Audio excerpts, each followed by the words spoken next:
प्यारा मित्रों, आ एक एवा माणसनी वार्ता है जे बीमारीना बीछाने लाचार पड्यो हतो अने तेनी पत्नी जेने जीवनभर साथे रहेवानी कसम खाधी हती तेने मुश्केलीमां छोडीने चाली गई। परंतु एक नौकराणीए तेनो साथ आप्यो अने तेना जीवनमां नवा रंग भर्या। शुं आ नौकराणी फक्त सेवा करवा मांगती हती के तेना मनमा कंईक बीजुं हतुं? चालो आ वार्ता शरू करीए। मित्रों, वार्ता शरू करता पहेला एक नानी विनंती। तमे अमारी आ वार्ता क्यांथी सांभळी रह्या छो? दिल्ही, मुंबई, लखनऊ, हैदराबाद, मुंबई, नेपाल, लंडन के पछी क्यांक बीजी जग्याएथी तो कृपा करीने तमारुं अने तमारी जग्यानुं नाम कॉमेंट बॉक्स में जरूर लखो।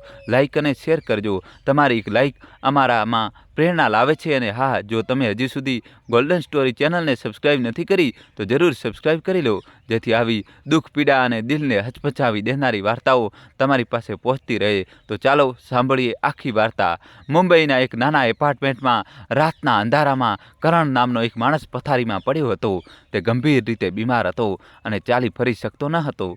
ते वारंवार तेनी पत्नी अनिताने बोलावतो हतो, परंतु अनिता घर छोड़ीने चाली गई हती। आ वात घरनी नौकराणी जेनुं नाम माया हतुं तेने खबर हती। माया पहला चूप रही, कारण के तेने डर हतो के करणने आ कड़वी हकीकत जणाववाथी तेनुं दिल तूटी जशे। परंतु ज्यारे करणे वारंवार अनिताने अवाज आप्यो तो माया आखरे तेना रूममां गई अने बधी वात जणावी दीधी। ज्यारे मायाए जणाव्युं के अनिता जेनाथी करणे प्रेम करीने लग्न कर्या हता तेने आ हालतमां छोड़ीने चाली गई तो करणनी आँखोमांथी आंसू वहेवा लाग्या। माया तेनी पासे गई अने तेना हाथ पकड़ीने कह्युं, साहेब तमे चिंता न करो, हूँ छुं ने, हूँ तमारुं ध्यान राखीश। आखरे आ माया कोण हती अने ते करणनी आटली मदद केम करवा मांगती हती? चालो आ वार्ताथी शरूआतथी जाणीए। कानपुर शहर में एक छोकरो रहतो हतो जेनुं नाम रोहन हतुं। रोहन मूळ रूपे देहरादूननो રહેવાસી હતો અને કાનપુરમાં પોતાનો એન્જિનિયરિંગનો અભ્યાસ પૂરો કરી રહ્યો હતો। તેના માતા પિતા તેને સીમિત પૈસા મોકલતા હતા, જેનાથી તે પોતાનો ખર્ચ ચલાવતો હતો। પૈસા બચાવવા માટે તે કોલેજની લાઇબ્રેરીમાં વાંચવા જતો, કારણ કે દરેક પુસ્તક ખરીદવું તેના માટે શક્ય ન હતું। લાઇબ્રેરીમાં ઘણી બધી પુસ્તકો હતી જે તેને અભ્યાસમાં મદદ કરતી હતી। એક દિવસ રોહન લાઇબ્રેરીમાં એક પુસ્તક લઈને બેઠો હતો ત્યારે ત્યાં ત્રણ બહેનપણીઓ એક સાથે આવી। તેમાંથી એક છોકરી જેનું નામ પ્રિયા હતું મજાકમાં રોહનનું પુસ્તક છીનવીને બીજા ટેબલ પર જઈને બેસી ગઈ। રોહને આ જોયું પણ કંઈ ન કહ્યું। તે ચૂપચાપ બીજું પુસ્તક કાઢીને વાંચવા लाग्यो। ત્રણ બહેનપણીઓમાંથી એક છોકરી જેનું નામ કાવ્યા હતું તેને પ્રિયાની આ મજાક પસંદ ન આવી। તેને પ્રિયાને કહ્યું, તે આવું કેમ કર્યું? આ બરાબર ન હતું। પ્રિયાએ હસતા હસતા જવાબ આપ્યો, અરે ફક્ત મજાક હતી, તેને કંઈ કહ્યું જ નથી તો છોડને। કાવ્યાને આ વાત સારી ન લાગી। તે પોતાની ટેબલ પરથી ઊભી થઈ પ્રિયાને છીનવેલું પુસ્તક લઈને રોહન પાસે ગઈ અને બોલી, મારી બહેનપણી તરફથી સોરી। રોહને હસીને કહ્યું, કોઈ વાંધો નહીં, આ તો એક નાની વાત છે। કાવ્યા પુસ્તક આપીને પોતાની બહેનપણીઓ પાસે પાછી ફરી। સમય વીતતો ગયો। હવે જ્યારે પણ કાવ્યા પોતાની બહેનપણીઓ સાથે લાઇબ્રેરી આવતી, રોહન ત્યાં બેઠો જ રહેતો। કાવ્યા તેને જોઈને હસતી અને રોહન પણ જવાબમાં હસતો। ધીમે ધીમે બંને વચ્ચે એક અકથિત સંબંધ બનવા લાગ્યો। એક દિવસ કાવ્યા એકલી લાઇબ્રેરી આવી અને રોહન પાસેની ટેબલ પર બેસી ગઈ। બંને વાત શરૂ કરી અને આ રીતે તેમનો પરિચય થયો। રોહને જણાવ્યું કે તે દેહરાદૂનનો છે અને કાનપુરમાં અભ્યાસ માટે આવ્યો છે। તેના માતા પિતા નાના મોટા વેપારી છે, તેથી તે લાઇબ્રેરીમાં વાંચે છે। કાવ્યાએ જણાવ્યું કે તે જયપુરની છે, પણ તેના પિતા કાનપુરમાં એક ફેક્ટરી ચલાવે છે। તે પણ અભ્યાસ માટે લાઇબ્રેરી આવતી હતી। દોસ્તો, કહાની છેલ્લા સુધી જોજો અને વિડીયો લાઇક કરી દો। આ મુલાકાત પછી બંનેએ નંબરની આપલે કરી અને વાતચીત શરૂ થઈ। સમય જતાં તેમની મિત્રતા વધુ ગાઢ બની। લગભગ 1 વર્ષ પછી બંને એકબીજા સાથે પ્રેમ થઈ ગયો, પણ બંને પોતાના દિલની વાત કહેતા ખચકાતા હતા। રોહનને લાગતું હતું કે તે એક સાધારણ પરિવારમાંથી છે, જ્યારે કાવ્યા એક ધનવાન વેપારીની દીકરી છે। કાવ્યા પણ પોતાની ભાવનાઓ વ્યક્ત કરવામાં સંકોચ અનુભવતી હતી। એક સાંજે જ્યારે રોહન પોતાના ભાડાના રૂમમાં વાંચી રહ્યો હતો ત્યારે કાવ્યાનો ફોન આવ્યો। તેને કહ્યું, રોહન, મારા ઘરના લોકો એક ફંક્શનમાં ગયા છે, હું એકલી છું, તું મારા ઘરે આવી જા, આપણે સાથે મળીને અભ્યાસ કરીશું। રોહને પહેલાં ના પાડી, પણ કાવ્યાના વારંવાર કહેવાથી તે માની ગયો। તેને કહ્યું, સારું, હું આવું છું। કાવ્યાએ રાહ જોવાનું શરૂ કર્યું। જ્યારે રોહન લાંબા સમય સુધી ન પહોંચ્યો ત્યારે તે બહાર ગેટ પર જઈને જોવા લાગી। આખરે રોહન સાયકલ પર આવતો દેખાયો। કાવ્યાને આશ્ચર્ય થયું, કારણ કે રોહનનો રૂમ તેના ઘરથી લગભગ 3 કિલોમીટર દૂર હતો। તેને પૂછ્યું, તમે સાયકલ પર કેમ આવ્યા? ઓટો લઈ લેત। રોહને હસીને જવાબ આપ્યો, મારા માતા પિતાનો નાનો વેપાર છે, હું પૈસા બચાવવાનો પ્રયાસ કરું છું. કાવ્યાએ તેને અંદર બોલાવ્યો અને પહેલાંથી તૈયાર કરેલી ભોજનની થાળી તેની સામે મૂકી દીધી. રોહને ના પાડી, પણ કાવ્યાની જીદ પર તે માની ગયો. બંને સાથે જમ્યું. જમ્યા પછી રોહને કહ્યું કે તેને જવું જોઈએ, કારણ કે રાત થઈ ગઈ હતી. પણ ત્યારે જ કાવ્યાએ તેનો હાથ પકડ્યો અને બોલી, રોહન, મારે તારી સાથે કંઈક અગત્યની વાત કરવી છે. રોહને પૂછ્યું, શું વાત છે? કાવ્યાએ પોતાની દિલની વાત કહી દીધી. રોહન, હું તને ખૂબ જ પ્રેમ કરું છું અને તારી સાથે મારું જીવન વિતાવવા માંગુ છું. રોહન પહેલાં તો ખચકાયો, પણ કાવ્યાની ભાવનાઓ જોઈને તેણે પણ પોતાનો પ્રેમનો ઇકરાર કર્યો. તેણે કહ્યું, કાવ્યા, હું પણ તને પ્રેમ કરું છું, પણ હું એક સાધારણ પરિવારમાંથી છું. મને ડર હતો કે તને ખરાબ લાગશે. તે રાત્રે બંને ઘણી વાતો કરી. સવાર થતાં પહેલાં રોહને કહ્યું કે તેને જવું પડશે, નહીંતર કાવ્યાના ઘરના લોકોને ગેરસમજ થઈ શકે છે. દોસ્તો, કહાનીમાં નવો ટ્વિસ્ટ આવશે. છેલ્લા સુધી જોજો અને ચેનલ સબસ્ક્રાઈબ કરી દો. કાવ્યાએ તેને કોફી ઓફર કરી, પણ રોહને ના પાડી અને ચાલ્યો ગયો. રોહન અને કાવ્યાનો પ્રેમ હવે ચરમસીમાએ પહોંચી ગયો હતો. બંને એકબીજા સાથે સમય વિતાવવા લાગ્યા. પણ રોહને સ્પષ્ટપણે કહ્યું હતું, કાવ્યા, જ્યાં સુધી મને સારી નોકરી ન મળે ત્યાં સુધી આપણે લગ્ન નહીં કરીએ. હું ઈચ્છું છું કે આપણું ભવિષ્ય સુરક્ષિત હોય. કાવ્યાએ તેની વાત માની લીધી, કારણ કે તે જાણતી હતી કે રોહનની મહેનત તેને ચોક્કસ સફળતા અપાવશે. સમય પસાર થતો ગયો. 2 વર્ષ પછી રોહનને મુંબઈની એક મોટી કંપનીમાં સારી નોકરી મળી ગઈ. તે ખુશીથી ફૂલ્યો ન સમાયો અને કાવ્યાને આ સમાચાર આપ્યા. કાવ્યા પણ તેની સફળતાથી ઉત્સાહિત હતી. એક દિવસ કાવ્યાએ પોતાના કેટલાક કપડાં અને જરૂરી સામાન એક બેગમાં પેક કર્યા અને રોહનના ભાડાના રૂમ પર પહોંચી ગઈ. જ્યારે રોહને દરવાજો ખોલ્યો અને કાવ્યાને બેગ સામે જોઈ તો તે આશ્ચર્યચકિત થઈ ગયો. તેને પૂછ્યું, કાવ્યા, આ શું છે? તું આ રીતે અહીં કેમ? કાવ્યાએ ઊંડો શ્વાસ લીધો અને બોલી, રોહન, હવે હું તારા વગર વધુ રહી શકતી નથી. મેં મારા ઘરના લોકોને છોડી દીધા છે. તે વચન આપ્યું હતું કે નોકરી મળ્યા પછી આપણે સાથે રહીશું. હવે સમય આવી ગયો છે. રોહને થોડીવાર વિચાર્યું. તેને કાવ્યાની ભાવનાઓનો અહેસાસ થતો હતો, પણ એ પણ જાણતો હતો કે આ નિર્ણય સહેલો નહીં હોય. છતાં તેણે હા પાડી. તેને કહ્યું, ઠીક છે, કોઈ વાંધો નહીં. હું તમને આ કથા ગુજરાતીમાં જણાવીશ. જો તમે આટલું મોટું પગલું ભર્યું છે તો હું પણ તમારો સાથ આપીશ. આપણે લગ્ન કરીશું અને એક નવું જીવન શરૂ કરીશું. રોહને તેના માતા પિતાને ફોન પર આખી વાત જણાવી. તેના માતા પિતા, જે દહેરાદૂનમાં સાદું જીવન જીવતા હતા, પહેલાં તો ચિંતિત થયા. તેમણે કહ્યું, બેટા, કંઈ મુશ્કેલી ન થાય. તે એક અમીર પરિવારની છોકરી છે અને આપનો પરિવાર સાદો છે. પણ રોહને તેમને વિશ્વાસ અપાવ્યો, મા પપ્પા, કાવ્યા મને પ્રેમ કરે છે અને મારી સાથે રહેવા માંગે છે. હું નોકરી કરું છું અને આપણું ગુજરાન સારી રીતે ચાલશે. આખરે તેના માતા પિતા માની ગયા. પણ કાવ્યાના પિતાને આ સંબંધ બિલકુલ પસંદ નહોતો. જ્યારે કાવ્યાએ તેમને જણાવ્યું કે તે રોહન સાથે લગ્ન કરવા માંગે છે તો તેમણે સ્પષ્ટ ના પાડી દીધી. ગુસ્સામાં તેમણે કહ્યું, જો તે અમારી વાત ન માની તો હવે અમારો તારી સાથે કોઈ સંબંધ નથી. તારા નિર્ણયની જવાબદારી તું પોતે લે. કાવ્યાને દુઃખ થયું, પણ તેણે રોહનને પસંદ કર્યો. રોહન અને કાવ્યાએ સાદા સમારંભમાં લગ્ન કરી લીધા.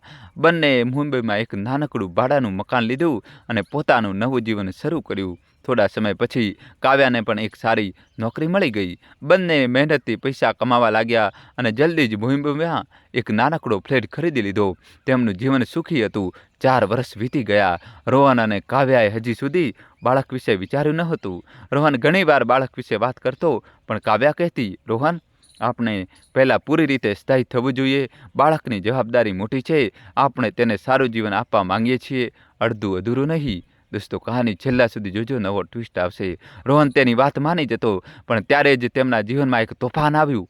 એક દિવસ રોહન ઓફિસેથી બાઇક પર ઘરે પાછો ફરી રહ્યો હતો, ત્યારે તેનો એક ભયાનક અકસ્માત થયો. જ્યારે કાવ્યાને આ સમાચાર મળ્યા તો તે તરત જ હોસ્પિટલ પહોંચી. ડૉક્ટરોએ જણાવ્યું કે રોહનની કરોડરજ્જુમાં ઊંડી ઈજા થઈ છે, જેના કારણે તેનો નીચેનો ભાગ લકવાગ્રસ્ત થઈ ગયો છે.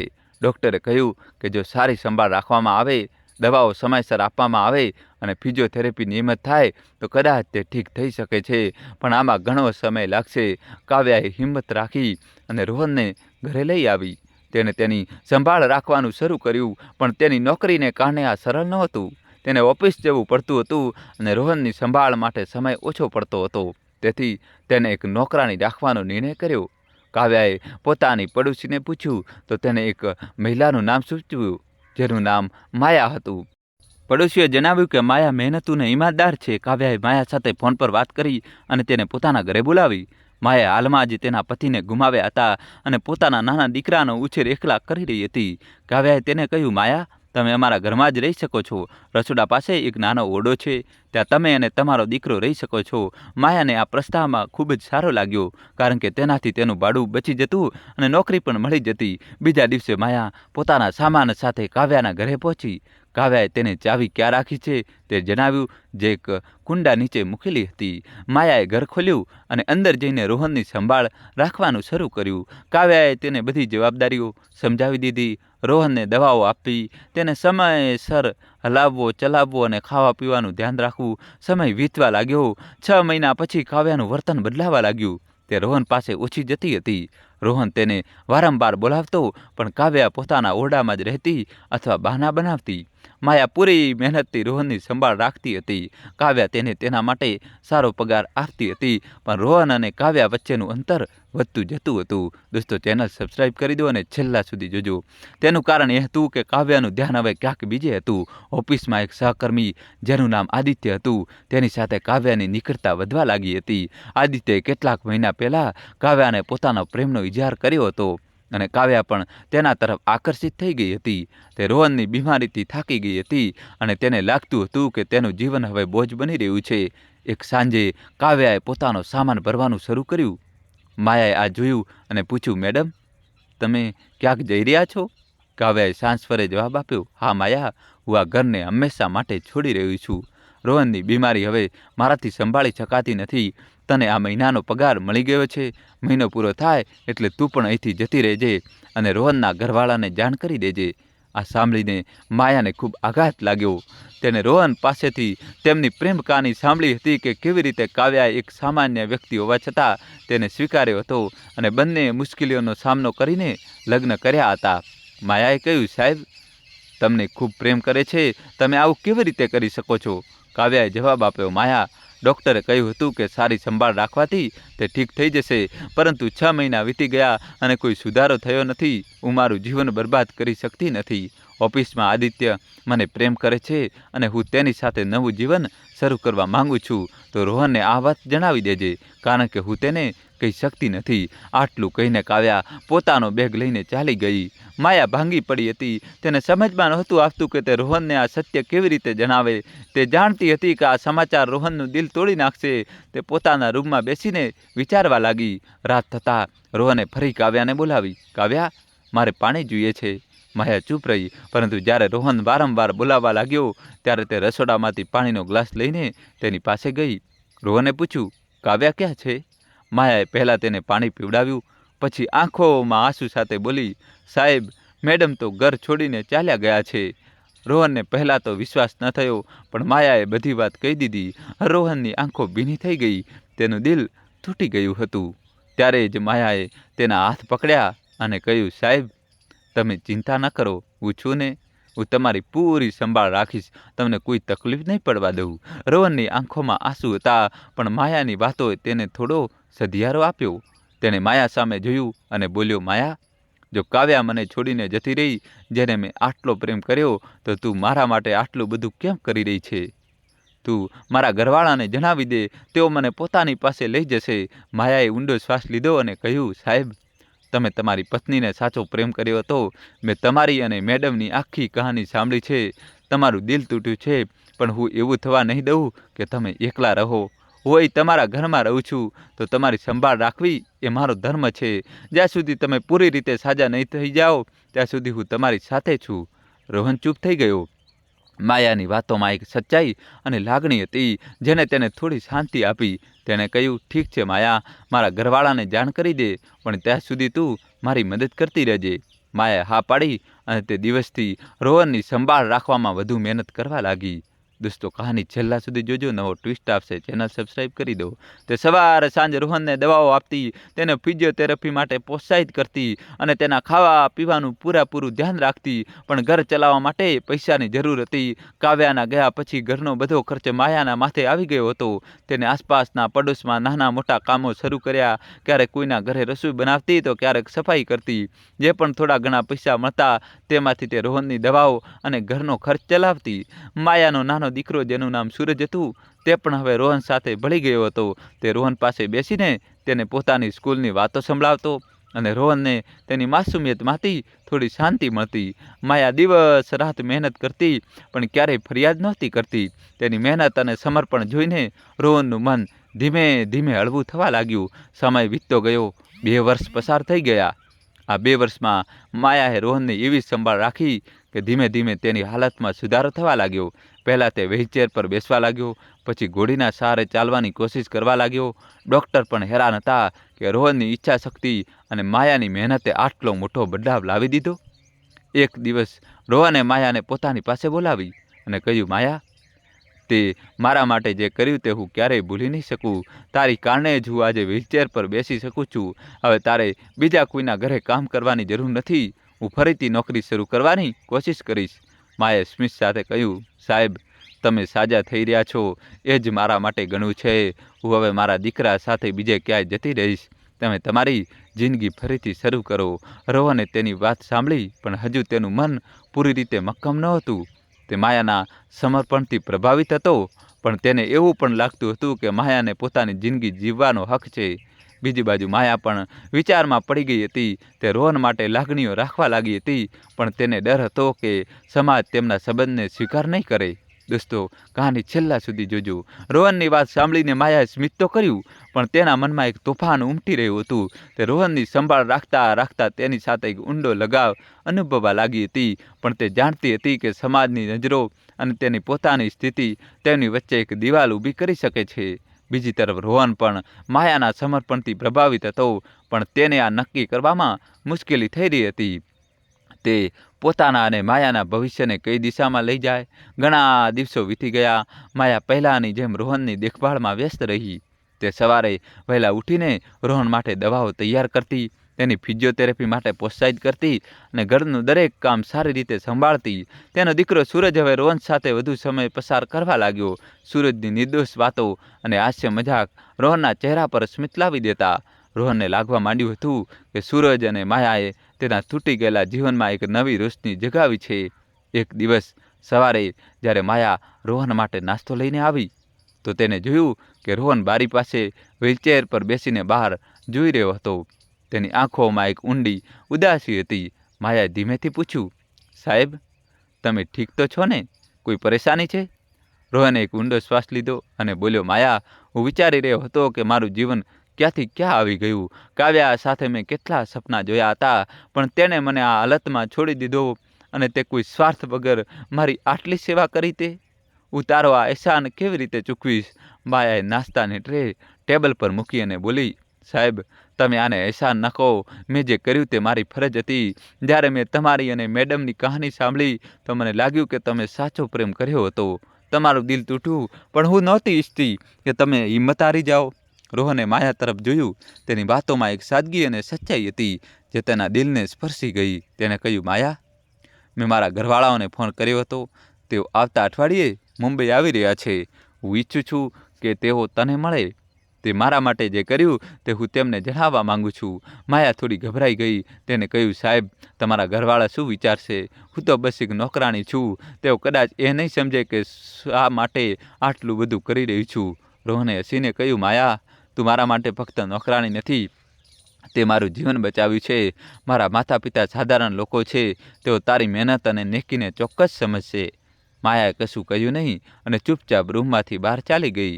તેના મનમાં ઘણા સવાલો ઉઠી રહ્યા હતા. તેને ડર હતો કે રોહનના પરિવારવાળા તેને ખોટી રીતે ન સમજી લે.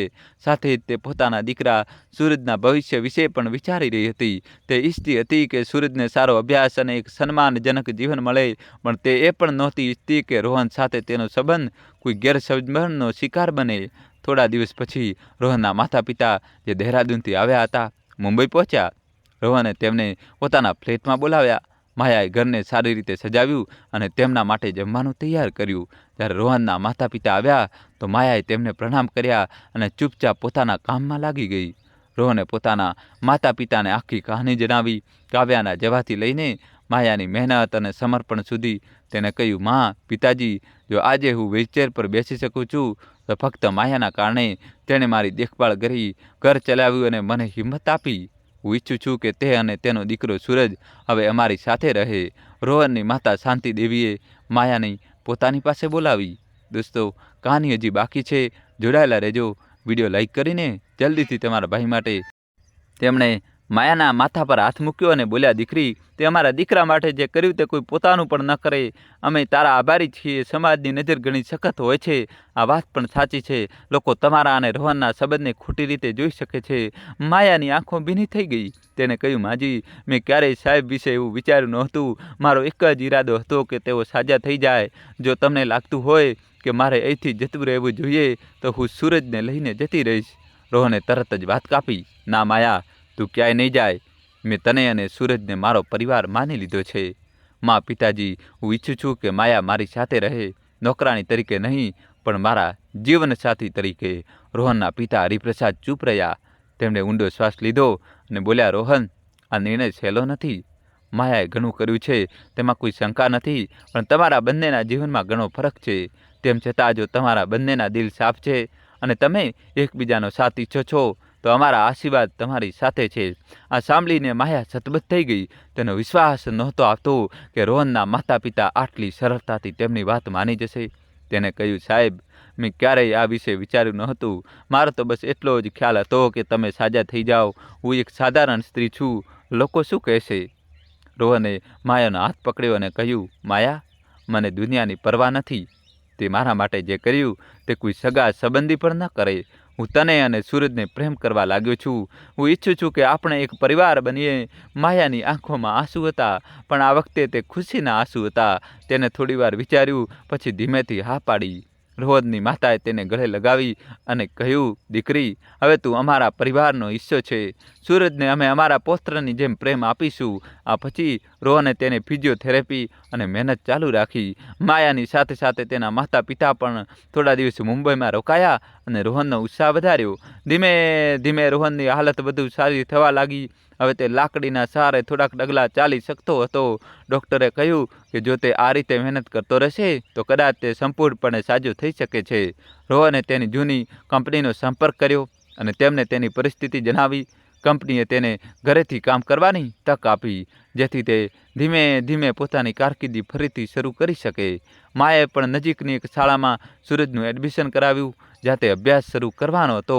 પણ વાર્તામાં હજી એક નવો વળાંક આવવાનો બાકી હતો. એક દિવસ જ્યારે માયા બજારમાંથી સામાન લઈને પાછી ફરી તો તેને જોયું કે ઘરની બહાર એક લક્ઝરી કાર ઊભી હતી. તે અંદર ગઈ તો જોયું કે કાવ્યા રોહનની સામે બેઠી હતી. માયાનું હૃદય ધબકારો ચૂકી ગયું. કાવ્યાને જોઈને રોહન પણ આશ્ચર્યચકિત હતો. કાવ્યાએ રોહનને કહ્યું, રોહન, મને માફ કરી દે. મેં તને તે હાલતમાં છોડીને બહુ મોટી ભૂલ કરી. આદિત્ય સાથે મારું જીવન બરબાદ થઈ ગયું. તેણે મને દગો આપ્યો. હું પાછી તારી પાસે આવવા ઈચ્છું છું. રોહને શ્વાસસ્વરે કહ્યું, કાવ્યા, તે મને ત્યારે છોડ્યો જ્યારે મને તારી સૌથી વધારે જરૂર હતી. માયાએ મારું જીવન બચાવ્યું. આજે હું જે કંઈ પણ છું તે તેની કારણે છું. હવે મારા જીવનમાં તારા માટે કોઈ જગ્યા નથી. કાવ્યાએ માયા તરફ જોયું અને ગુસ્સામાં બોલી, તો તે મારી ગેરહાજરીમાં નોકરાણી સાથે? રોહન, તું આટલો નીચો પડી ગયો? માયા ચૂપ રહી, પણ રોહને કાવ્યાની વાત કાપી નાખી. તેને કહ્યું, કાવ્યા, માયા મારા માટે નોકરાણી નહીં પણ મારા જીવનનો સહારો છે. હું તેને પ્રેમ કરું છું અને જલ્દી જ તેની સાથે લગ્ન કરવાનું છું. તને જે કહેવું હતું તે કહી ચૂકી. હવે તું જઈ શકે છે. કાવ્યા ગુસ્સા અને શરમમાં ત્યાંથી જતી રહી. માયાએ રોહન તરફ જોયું અને બોલી, સાહેબ, શું મેં કંઈ ખોટું કર્યું? જો મારી કારણે? રોહને માયાનો હાથ પકડ્યો અને કહ્યું, માયા, તે કંઈ ખોટું કર્યું નથી. તનું મને જિંદગી આપી. હું તમારી સાથે છું અને હંમેશા રહીશ. રોહનની વાત સાંભળીને માયાની આંખોમાં સુકૂન તો હતો, પણ કાવ્યાનું અચાનક પાછું આવવું અને તેનો તીખો લહેજો માયાના મનમાં બેચેની છોડી ગયો હતો. તેને ડર હતો કે કાવ્યાના પાછા આવવાથી તેમની જિંદગીમાં એક નવું તોફાન આવી શકે છે. રોહને માયાને ભરોસો આપ્યો, પણ માયાનું મન હજુ પણ સૂરજના ભવિષ્ય અને સમાજની વાતોને લઈને પરેશાન હતું. દોસ્તો ચેનલ સબસ્ક્રાઈબ કરી દો અને છેલ્લા સુધી જોજો. તે નહોતી ઈચ્છતી કે રોહન કે સુરજ તેના કારણે કોઈ તકલીફ ઉઠાવવી પડે. થોડા દિવસ પછી રોહનના માતા પિતા દહેરાદૂન પાછા ફર્યા. જતાં પહેલાં તેમણે માયાને કહ્યું, દીકરી તું રોહનનું ધ્યાન રાખજે. અમે જલ્દી પાછા આવીશું અને તમારા બંનેના લગ્ન માટે એક સાદો સમારોહ કરીશું. માયાએ ફક્ત માથું હલાવ્યું, પણ તેના મનમાં ઘણા સવાલો હતા. તે એક સાધારણ સ્ત્રી હતી જેણે પોતાના પતિને ગુમાવ્યો હતો અને હવે પોતાના દીકરા સૂરજને ઉછેરવા માટે દિવસ રાત મહેનત કરી રહી હતી. રોહન સાથે તેનો સંબંધ હવે પ્રેમ તરફ આગળ વધી રહ્યો હતો, પણ તેને ડર હતો કે શું તે આ સંબંધ નિભાવી શકશે. રોહને ફરીથી ઘરેથી કામ શરૂ કરી દીધું હતું. તેની કંપનીએ તેને લેપટોપ અને જરૂરી સંસાધનો આપ્યા, જેથી તે ધીમે ધીમે પોતાના પ્રોજેક્ટ્સ પર કામ કરી શકે. તેની તબિયતમાં સુધારો થઈ રહ્યો હતો અને હવે તે લાકડીના સહારે ઘરની અંદર નાના નાના પગલાં ભરવા લાગ્યો. માયા દરેક પગલે તેની સાથે હતી. તે સવારે તેને ફિઝિયોથેરાપી માટે પ્રોત્સાહિત કરતી, દવાઓનો સમય યાદ રાખતી અને સૂરજના સ્કૂલના કામોમાં પણ મદદ કરતી. દોસ્તો કહાની છેલ્લા સુધી જોજો, નવો ટ્વિસ્ટ આપશે. પણ ઘરનો ખર્ચ હજુ પણ એક પડકાર હતો. રોહનનો પગાર હજુ પૂરેપૂરો શરૂ થયો ન હતો અને માયાની નાની મોટી કમાણીથી ઘર ચલાવવું મુશ્કેલ થઈ રહ્યું હતું. એક દિવસ માયાએ રોહનને કહ્યું, સાહેબ મેં વિચાર્યું છે કે પાસેના એક ઘરમાં રસોઈ બનાવવાનું કામ શરૂ કરું. તેનાથી થોડા પૈસા આવી જશે અને સૂરજની સ્કૂલ ફી પણ સમયસર ભરી શકાશે. રોહનને આ વાત સારી ન લાગી. તેને કહ્યું, માયા તું પહેલાંથી જ ઘણી મહેનત કરે છે. હું નથી ઈચ્છતો કે તું બધું બોજ ઉઠાવે. હું જલ્દી જ પૂરેપૂરો કામ શરૂ કરી દઈશ. માયાએ સ્મિત સાથે જવાબ આપ્યો, સાહેબ આ બોજ નથી, મારી ફરજ છે. સૂરજ મારો દીકરો છે અને તમે મારા માટે પરિવાર જેવા છો. હું ઈચ્છું છું કે આપણા બધા માટે બધું બરાબર રહે. રોહને કંઈ ન કહ્યું, પણ તેના મનમાં માયા માટે માન વધી ગયું હતું. આ દરમિયાન કાવ્યાએ ફરીથી રોહનના જીવનમાં હલચલ મચાવવાની કોશિશ શરૂ કરી દીધી. એક દિવસ સવારે જ્યારે માયા સૂરજને સ્કૂલે મૂકવા ગઈ હતી, કાવ્યા ફરીથી રોહનના ઘરે પહોંચી. આ વખતે તે એકલી નહોતી. તેની સાથે તેનો મોટો ભાઈ વિક્રમ પણ હતો. વિક્રમ એક સખત સ્વભાવનો બિઝનેસમેન હતો, જે હંમેશા પોતાની બહેનના નિર્ણયોથી નારાજ રહેતો હતો. કાવ્યાએ તેને રોહન અને માયાની વાર્તા કહી હતી, પણ પોતાની સગવડ મુજબ તેને વિક્રમને સમજાવ્યું કે માયાએ તેની ગેરહાજરીમાં રોહનને પોતાના જાળમાં ફસાવ્યો અને હવે ઘરની માલકીન બનવાની કોશિશ કરી રહી છે. વિક્રમે દરવાજો ખખડાવ્યો. રોહને વ્હીલચેર પર બેઠા બેઠા દરવાજો ખોલ્યો અને કાવ્યાને જોઈને ચોંકી ગયો. તેને કહ્યું, કાવ્યા તું ફરી આવી? મેં તને સ્પષ્ટ કહી દીધું હતું કે હવે મારી જિંદગીમાં તારી કોઈ જગ્યા નથી. વિક્રમે કાવ્યાને એક તરફ હટાવી અને ગુસ્સામાં બોલ્યો, રોહન તું મારી બહેનને છેતરી રહ્યો છે. તારી બીમારીનો ફાયદો ઉઠાવીને એ નોકરાણી તારી સાથે શું રમત રમી રહી છે? કાવ્યાએ મને બધું જણાવ્યું. તે નોકરાણીને ઘરમાં રાખી લીધી અને હવે તને પોતાની પત્ની બનાવવાની વાત કરી રહ્યો છે. રોહને શાંત સ્વરે જવાબ આપ્યો, વિક્રમ તને ગેરસમજ થઈ છે. કાવ્યાએ મને મારી સૌથી મુશ્કેલ ઘડીમાં છોડી દીધો હતો. માયાએ મારી જિંદગી બચાવી, તેને કોઈ પણ સ્વાર્થ વગર મારી દેખભાળ કરી. હું તેને પ્રેમ કરું છું અને આ મારો નિર્ણય છે. દોસ્તો કહાની છેલ્લા સુધી જોજો અને ચેનલ સબસ્ક્રાઈબ કરી દો. વિક્રમે કટાક્ષ કરતાં કહ્યું, પ્રેમ એક નોકરાણી સાથે? તારી અક્કલ પર પથ્થર પડી ગયા છે? રોહન અને કાવ્યા તે તને સાચો પ્રેમ કરતી હતી. તેને એક ભૂલ કરી, પણ હવે તે પાછી આવવા માંગે છે. તું તેને મોકો કેમ નથી આપતો? રોહને ઊંડો શ્વાસ લીધો અને બોલ્યો, વિક્રમ કાવ્યાએ મને તે સમયે છોડ્યો જ્યારે હું પથારીમાં પડ્યો હતો. તેણે મારી સાથે નવી જિંદગી શરૂ કરવા માટે કોઈ બીજાને પસંદ કર્યો. હવે જ્યારે તેને એ સંબંધ તૂટી ગયો તો તે પાછી આવી છે. આમ પ્રેમ નહીં, સ્વાર્થ છે. માયાએ મારા માટે એ કર્યું જે કોઈ પોતાનું પણ ન કરે. હું તેને ક્યારેય નહીં છોડું. કાવ્યાની આંખોમાં આંસુ હતા, પણ આ વખતે તે નકલી લાગી રહ્યા હતા. તેને કહ્યું, રોહન હું ખરેખર પસ્તાઈ રહ્યું છું. હું તારા વગર જીવી શકતી નથી. પણ રોહને તેની વાત સાંભળી નહીં અને વિક્રમને કહ્યું, તમે બંને જઈ શકો છો. મારી જિંદગી હવે માયા અને સૂરજ સાથે છે. વિક્રમે ધમકી આપી, રોહન આ વાત અહીં પૂરી નહીં થાય. હું મારી બહેનનું અપમાન સહન નહીં કરું. એમ કહીને તે કાવ્યાને લઈને ચાલ્યો ગયો. દોસ્તો વિડીયો લાઈક કરી દો અને છેલ્લા સુધી જોજો, કહાનીમાં નવો ટ્વિસ્ટ આવશે. જ્યારે માયા ઘરે પાછી આવી તો રોહને તેને બધી વાત જણાવી. માયા ડરી ગઈ. તેને કહ્યું, સાહેબ જો મારી કારણે તમારા માટે કોઈ મુસીબત આવશે તો હું તે સહન નહીં કરી શકું. હું સૂરજને લઈને ક્યાંક બીજે જતી રહીશ. રોહને માયાનો હાથ પકડ્યો અને બોલ્યો, માયા તું મારા માટે હવે બધું જ છે. હું તને ક્યાંય જવા નહીં દઉં. કાવ્યા અને તેનો ભાઈ જે ચાહે તે કરે. આપણો પ્રેમ અને વિશ્વાસ તેમના કરતાં વધારે મજબૂત છે. માયા ચૂપ રહી, પણ તેના મનમાં ડર બેસી ગયો હતો. તેને લાગી રહ્યું હતું કે કાવ્યા અને વિક્રમ સહેલાઈથી હાર નહીં માને, અને થયું પણ એમ જ. થોડા દિવસો પછી રોહનના ઘરની બહાર કેટલાક લોકો ભેગા થવા લાગ્યા. પડોશીઓમાં અફવા ફેલાવા લાગી કે માયાએ રોહનને પોતાના જાળમાં ફસાવ્યો છે. કેટલાક લોકો માયા પર ટોણા મારવા લાગ્યા, અને કેટલાકે રોહનને સમજાવવાની કોશિશ કરી કે તે કાવ્યાને પાછી લઈ લે. માયા આ વાતોથી ખૂબ દુઃખી હતી. એક રાત્રે જ્યારે સૂરજ સૂઈ ગયો ત્યારે તે રોહન પાસે બેઠી અને રડતા રડતા બોલી, સાહેબ, હું નથી ઈચ્છતી કે મારા કારણે તમારા પરિવારની આબરૂ ખરાબ થાય. સૂરજને પણ લોકો ટોણા મારે છે. તે સ્કૂલમાં મને સવાલ કરે છે કે લોકો તેને નોકરાણીનો દીકરો કેમ કહે છે. હું તેનું અપમાન જોઈ શકતી નથી. રોહનનું દિલ તૂટી ગયું. તેણે માયાને ગળે લગાવી અને કહ્યું, માયા, આ સમાજ હંમેશા કંઈક ને કંઈક કહેશે, પરંતુ આપણો સંબંધ સાચો છે. હું સૂરજને મારા દીકરાની જેમ માનું છું. હું વચન આપું છું કે હું તેને અને તને ક્યારેય નીચું જોવા નહીં દઉં. તે જ રાત્રે રોહને તેના એક જૂના મિત્ર અજયને ફોન કર્યો, જે હવે વકીલ હતો. તેણે અજયને બધી વાત જણાવી અને કાવ્યા અને વિક્રમથી થઈ રહેલી પરેશાનીઓ વિશે પણ જણાવ્યું. અજય સલાહ આપી કે રોહન અને માયાને જલ્દીથી તેમના લગ્ન રજીસ્ટર કરાવી લેવા જોઈએ, જેથી કાવ્યા કે વિક્રમ કોઈ કાનૂની દાવો ન કરી શકે. સાથે જ તેણે કહ્યું કે તે પડોશીઓની અફવાઓને રોકવા માટે કેટલાક સ્થાનિક નેતાઓ અને સામાજિક કાર્યકર્તાઓ સાથે વાત કરશે. રોહને માયા સાથે આ વિશે વાત કરી.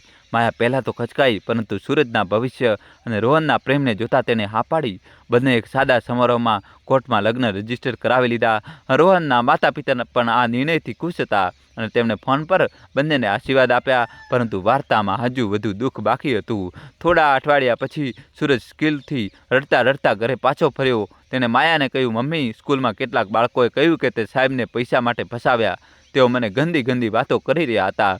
માયાનું દિલ તૂટી ગયું. તેને સૂરજને ગળે લગાવી અને કહ્યું, બેટા, દુનિયામાં કેટલાક લોકો હંમેશા ખોટું બોલે છે, પરંતુ તને તારી મમ્મી પર ભરોસો છે ને? હું અને રોહન સાહેબ તને ખૂબ પ્રેમ કરીએ છીએ. રોહને આ બધું સાંભળ્યું અને તેનું લોહી ઉકળી ઉઠ્યું. તેણે તરત જ સૂરજની સ્કૂલના પ્રિન્સિપાલ સાથે વાત કરી અને બાળકોના વાલીઓને બોલાવીને સમજાવ્યું કે આવી વાતો ખોટી છે. તેને સૂરજને પોતાના દીકરાની જેમ અપનાવવાની વાત ખુલ્લેઆમ કરી. પ્રિન્સિપાલે બાળકોને સમજાવ્યા અને માયા વિરુદ્ધ ખોટું બોલનારાઓને ચેતવણી આપી. સમય વીતતો ગયો. રોહનનું સ્વાસ્થ્ય વધુ સારું થઈ રહ્યું હતું. હવે તે બેસાકી વગર થોડા ડગલા ચાલી શકતો હતો. તેણે તેની કંપનીમાં પૂરેપૂરું કામ શરૂ કરી દીધું અને ઘરનો ખર્ચ હવે સરળતાથી ચાલવા લાગ્યો. દોસ્તો, ચેનલ સબસ્ક્રાઈબ કરી દો અને છેલ્લા સુધી જોજો. માયાએ પણ પડોશમાં કામ કરવાનું છોડી દીધું અને સૂરજના અભ્યાસ પર ધ્યાન આપવા લાગી. પરંતુ કાવ્યા અને વિક્રમ તરફથી પરેશાનીઓ ખતમ થઈ રહી નહોતી. એક દિવસ રોહનને એક નોટિસ મળી. કાવ્યાએ કોર્ટમાં દાવો કર્યો હતો કે રોહને તેનાથી છૂટાછેડા લીધા વગર માયા સાથે લગ્ન કર્યા અને તે હજુ પણ તેની કાનૂની પત્ની છે. આ સમાચાર સાંભળીને માયા અને રોહન બંને આઘાતમાં આવી ગયા. રોહને અજયનો સંપર્ક કર્યો અને અજયે જણાવ્યું કે કાવ્યાનો દાવો ખોટો છે, કારણ કે તેણે રોહનને છોડીને જતાં પહેલાં જ છૂટાછેડાની અરજી આપી હતી, જે કોર્ટમાં પેન્ડિંગ હતી. પરંતુ આ કેસે રોહન અને માયાના જીવનમાં નવો તણાવ લાવી દીધો. માયા રાત રાત પર જાગીને વિચારતી કે શું તેને રોહન સાથે રહેવાનો નિર્ણય કરીને ભૂલ કરી. તે સૂરજને લઈને ચિંતિત હતી, જે હવે સ્કૂલમાં તેના મિત્રો સાથે ઓછી વાત કરવા લાગ્યો હતો. રોહન પણ આ તણાવમાં હતો, પરંતુ તે માયા અને સૂરજને હિંમત આપતો રહ્યો. તેણે માયાને કહ્યું, માયા, આપણે કંઈ ખોટું કર્યું નથી.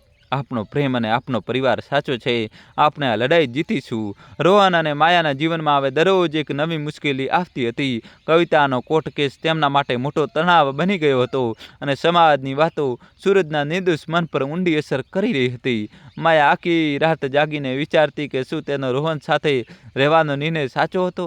તે સૂરજના ભવિષ્યને લઈને ચિંતિત હતી અને રોહન પણ આ કાનૂની અને સામાજિક લડાઈથી થાકી ગયો હતો. પરંતુ તેમનો પ્રેમ અને એકબીજાનો વિશ્વાસ તેમને દરેક મુશ્કેલીનો સામનો કરવાની હિંમત આપતો હતો. કવિતાના કોર્ટ કેસની પહેલી સુનાવણી નજીક આવી રહી હતી. રોહનનો મિત્ર અને વકીલ અજય આ મામલાને ગંભીરતાથી જોઈ રહ્યો હતો. તેણે રોહન અને માયાને જણાવ્યું કે કવિતાનો દાવો નબળો છે, કારણ કે તેને પોતે રોહનને છોડતા પહેલાં છૂટાછેડાની અરજી દાખલ કરી હતી. પરંતુ કવિતાનો ભાઈ વિક્રમ પોતાના પ્રભાવ અને પૈસાનો ઉપયોગ કરીને કેસને જટિલ બનાવવાની કોશિશ કરી રહ્યો હતો. દોસ્તો, કહાની છેલ્લા સુધી જોજો અને ચેનલ સબસ્ક્રાઈબ કરી દો. અજય સલાહ આપી, રોહન, તમારે અને માયાએ મજબૂત રહેવું પડશે. વિક્રમનો હેતુ તમને બંનેને માનસિક રીતે તોડવાનો છે. માયાએ અજયની વાત સાંભળી, પણ તેનું મન ભારે હતું. જ્યારે તે સૂરજને શાળાએ મૂકવા કે લેવા જતી, ત્યારે પડોશની કેટલીક સ્ત્રીઓ તેને મહેણા મારતી. જુઓ, નોકરાણી હવે માલકીન બની ગઈ. આવી વાતો સાંભળીને માયાનું હૃદય તૂટી જતું. તે ઘરે પાછી ફરીને ચૂપચાપ પોતાના રૂમમાં બેસી જતી અને સૂરજને ગળે લગાડીને રડતી. સૂરજ, જે હવે સમજદાર થવા લાગ્યો હતો, પોતાની માતાને પૂછતો, મમ્મી, લોકો આપણને આટલું ખરાબ કેમ કહે છે? શું આપણે કંઈ ખોટું કર્યું છે? માયા સૂરજને સમજાવતી, બેટા, દુનિયામાં કેટલાક લોકો બીજાની ખુશી જોઈ શકતા નથી, પરંતુ તને તારી મમ્મી અને રોહન સાહેબ પર ભરોસો છે ને? આપણે એક પરિવાર છીએ અને હંમેશા સાથે રહીશું. સૂરજ માથું હલાવતો, પણ તેની આંખોમાં એક ડર દેખાતો હતો. રોહને સૂરજની હાલત જોઈ તો તેને ખૂબ દુઃખ થયું. તેણે એક દિવસ સૂરજને પોતાની પાસે બોલાવ્યો અને કહ્યું, સૂરજ, તું મારા માટે મારા દીકરા જેવો છે. લોકો જે કહે છે તેમની વિચારસરણી છે. તું બસ તારા ભણવા પર ધ્યાન આપ. હું વચન આપું છું કે હું તને અને તારી મમ્મીને ક્યારેય દુઃખી નહીં થવા દઉં. સૂરજે રોહનને ગળે લગાવ્યો અને બોલ્યો, પપ્પા, હું તમને ખૂબ પ્રેમ કરું છું. આ સાંભળીને રોહનની આંખો ભીની થઈ ગઈ.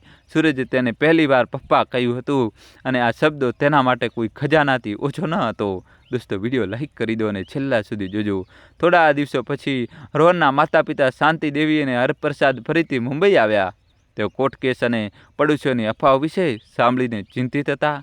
શાંતિ દેવીએ માયાને ગળે લગાવીને કહ્યું, દીકરી, તે અમારા દીકરાની જિંદગી બચાવી. આ લોકો જે વાતો બનાવી રહ્યા છે તે બધું જૂઠું છે. અમે તારી સાથે છીએ. માયાની આંખોમાં આંસુ આવી ગયા. તેને પહેલીવાર લાગ્યું કે કોઈ તેનું દુઃખ સમજી રહ્યું છે. હરપ્રસાદે રોહનને કહ્યું, બેટા, આ કોર્ટનો મામલો જલ્દી પૂરો કરવો પડશે. કવિતા અને તેનો ભાઈ તમને પરેશાન કરવાનો કોઈ મોકો નહીં છોડે, અને સૂરજને પણ આ બધાથી બચાવવો પડશે. રોહને સંમતિથી માથું હલાવ્યું અને કહ્યું, પિતાજી, હું પ્રયાસ કરી રહ્યો છું. આજે આ કેસ જોઈ રહ્યો છે અને હું જલ્દીથી આ મામલો ઉકેલવા માંગુ છું. શાંતિ દેવીએ એક સૂચન આપ્યું, રોહન, આપણે સૂરજને થોડા સમય માટે દહેરાદૂન કેમ ન લઈ જઈએ? ત્યાં તે શાળાએ જઈ શકશે અને આ અફવાઓથી દૂર રહેશે. માયા અને તમે અહીં કોર્ટનો મામલો ઉકેલો. માયાને આ વિચાર ગમ્યો, પણ સૂરજને પોતાનાથી દૂર મોકલવાનો વિચાર તેને દુઃખી કરી રહ્યો હતો. તેને રોહનથી કહ્યું, સાહેબ, સૂરજ મારા વિના કઈ રીતે રહેશે? તે હજી નાનો છે. રોહને માયાનો હાથ પકડ્યો અને કહ્યું, માયા, આ માત્ર થોડા સમયની વાત છે. સૂરજ પિતાજી સાથે સુરક્ષિત રહેશે. આપણે જલ્દી જ આ કેસ પૂરો કરીશું અને તેને પાછો લઈ આવીશું. માયાએ અંતે આ પાડી, પણ તેનું દિલ સૂરજને છોડવા તૈયાર નહોતું. સૂરજને દહેરાદૂન મોકલવાની તૈયારીઓ શરૂ થઈ. માયાએ સૂરજનો બેગ પેક કર્યો અને તેને સમજાવ્યું કે તે તેના દાદા દાદી સાથે થોડા સમય માટે જશે. સૂરજે માયાને ગળે લગાવી અને કહ્યું, મમ્મી, તમે જલ્દી આવજો. હું તમને અને પપ્પાને ખૂબ પ્રેમ કરું છું. માયાએ સૂરજને ચુંબન કર્યું અને આછું લૂછતા તેને વિદાય આપી. સૂરજ ગયા પછી માયા અને રોહનનું જીવન વધુ મુશ્કેલ થઈ ગયું. માયાને સૂરજની યાદ સતાવતી અને તે અવારનવાર રાત્રે તેનો ફોટો જોઈને રડતી. રોહન પણ સૂરજને ખૂબ યાદ કરતો હતો, પણ તે માયાને હિંમત આપતો હતો. કોર્ટની સુનાવણી શરૂ થઈ ગઈ હતી અને અજયે મજબૂત પુરાવા રજૂ કર્યા કે કવિતાએ રોહનને છોડીને જતાં પહેલાં છૂટાછેડાની અરજી આપી હતી, પણ વિક્રમે એક મોંઘો વકીલ રાખ્યો હતો જેને કેસને ગૂંચવવાનો પ્રયાસ કર્યો. એક સુનાવણી દરમિયાન કવિતાએ કોર્ટમાં રોહન પર આરોપ લગાવ્યો કે તેને માયા સાથે અવૈધ સંબંધ બનાવ્યો અને તેને દગો આપ્યો. આ સાંભળીને માયાનું દિલ તૂટી ગયું. તે કોર્ટની બહાર રોહનથી બોલી, સાહેબ, શું હું ખરેખર તમારા માટે મુસીબત બની ગઈ છું? જો મારી કારણે તમારી ઇજ્જત જઈ રહી છે તો હું... રોહને માયાની વાત કાપી નાખી અને બોલ્યો, માયા, તું મારી તાકાત છે, મુસીબત નહીં. કવિતા જૂઠું બોલી રહી છે અને સત્ય જલ્દી જ સામે આવશે. તું બસ મારી સાથે રહે. માયાએ રોહનની વાત માની, પણ તેનું મન ભારે હતું. આ દરમિયાન રોહનની તબિયત એક નવો વળાંક આવ્યો. એક દિવસ ફિઝિયોથેરાપી દરમિયાન તે અચાનક પડી ગયો. માયા તેને તરત જ હોસ્પિટલ લઈ ગઈ. ડૉક્ટરે જણાવ્યું કે તેની કરોડરજ્જુ પર ફરીથી દબાણ આવ્યું છે અને તેને થોડા સમય માટે પથારીમાં આરામ કરવો પડશે. દોસ્તો, કહાની છેલ્લા સુધી જોજો અને ચેનલ સબસ્ક્રાઈબ કરી દો. હવે નવો ટ્વિસ્ટ આવશે. આ સમાચાર સાંભળીને માયા અને રોહન બંને ભાગી પડ્યા.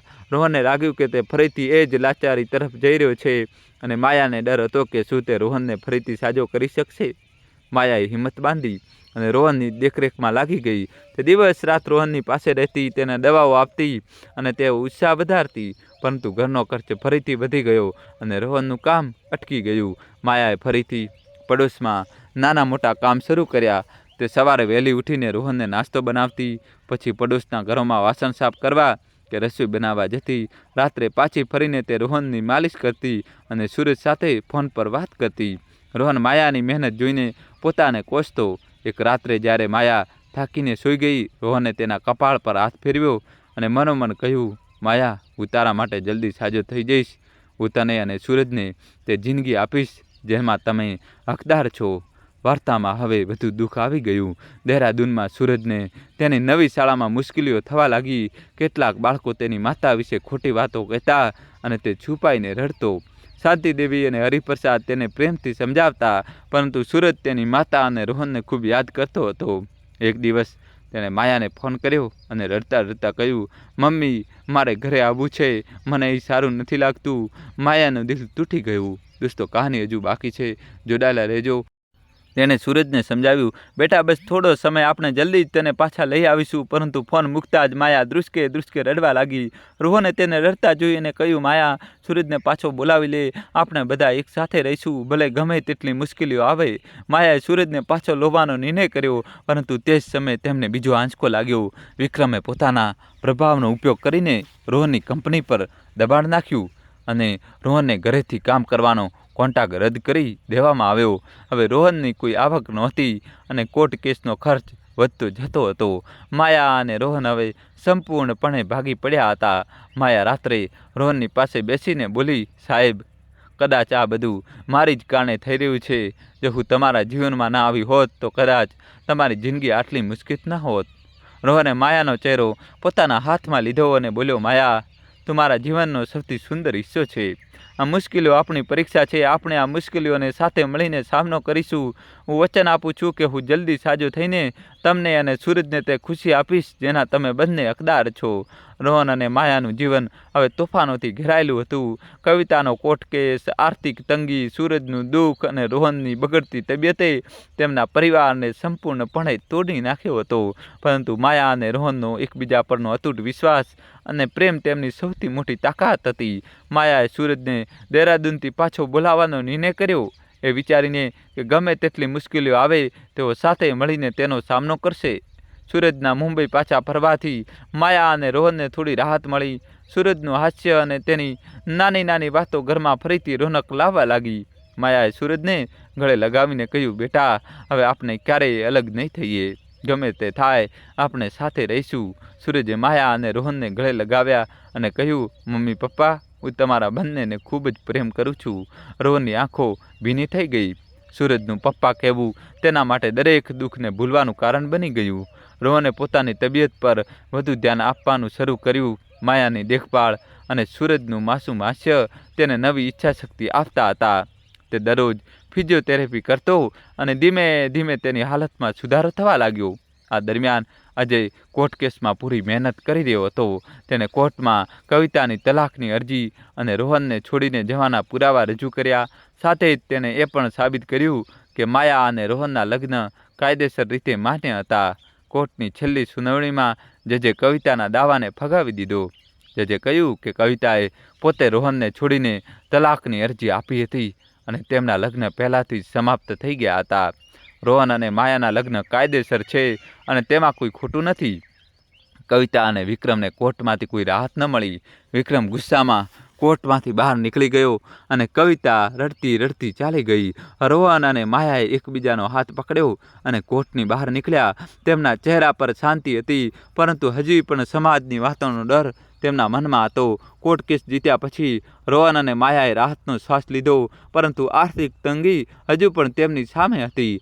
રોહનની નોકરી છૂટી ગઈ હતી અને માયાની નાની મોટી કમાણીથી ઘર ચલાવવું મુશ્કેલ થઈ રહ્યું હતું. રોહને પોતાના જૂના સહકર્મીઓ સાથે સંપર્ક કર્યો અને એક ફ્રીલાન્સ પ્રોજેક્ટ પર કામ કરવાનું શરૂ કર્યું.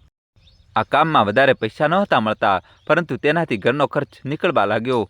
માયાએ પણ નજીકના એક સામુદાયિક કેન્દ્રમાં બાળકોને ભણાવવાનું કામ શરૂ કર્યું, જ્યાં તેને થોડો પગાર મળવા લાગ્યો. પડોશીઓની વાતો હજુ પણ પૂરી રીતે બંધ થઈ નહોતી, પરંતુ રોહન અને માયાએ હવે આ વાતોને અવગણતા શીખી લીધું હતું. એક દિવસ માયાએ પડોશની કેટલીક સ્ત્રીઓને પોતાના ઘરે બોલાવી અને ખુલીને વાત કરી. તેને કહ્યું, મેં ક્યારેય કોઈનું ખરાબ નથી ઈચ્છું, મેં ફક્ત મારા પરિવારને બચાવવાની કોશિશ કરી છે.